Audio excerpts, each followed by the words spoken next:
बारामतीत ज्या गावात अजित पवारांच्या विमानाचा अपघात झाला होता त्याच गावात पुन्हा एका विमानाचा अपघात झालाय। रेडबर्ड नावाच्या खासगी कंपनीच्या शिकाऊ विमानाचा अपघात झाल्याची माहिती समोर आली आहे। सकाळी 8:30 वाजताच्या सुमारास हा अपघात झाल्याची माहिती आहे।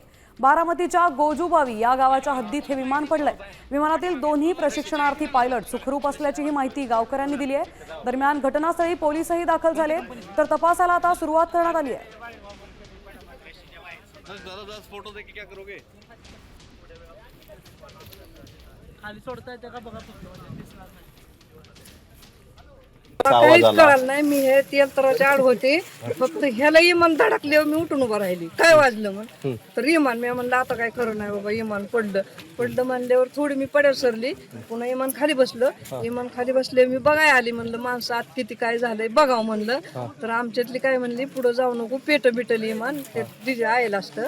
किती माणसं होती त्याच्यात? एकच काय शाबत होतं? लागलं होतं का त्यांना? काहीच नाही अजिबात झालं। मग त्यांनी काय केलं, सगळं बंद केलं, बाहेर निघलं दार उघडून, काय झालंय का तर नाही म्हणले काय झालं।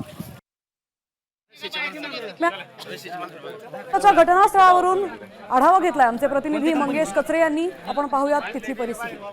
गोजूबावी हद्दीमध्ये आज रेडबर्ड कंपनीचं शिकाऊ विमान कोसळलेलं आहे। आपण या ठिकाणी पाहू शकता।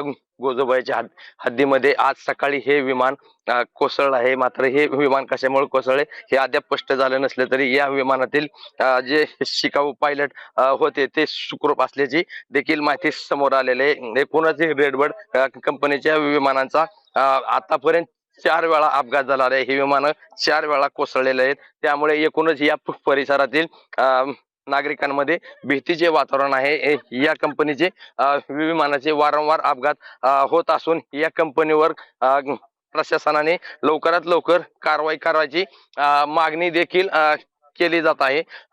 एकूणच सकाळी हे विमान कोसळल्या पासून या ठिकाणी बघ्यांची देखील गर्दी होत आहे। मात्र हे विमान कशामुळे कोसळलं हे अद्याप देखील स्पष्ट झालं नाही आणि या भागातील शेतकऱ्यांची अशी मागणी आहे की या कंपनीवर कठोर कारवाई करावी। मंगेश कचरे, साम टीव्ही न्यूज, बारामती।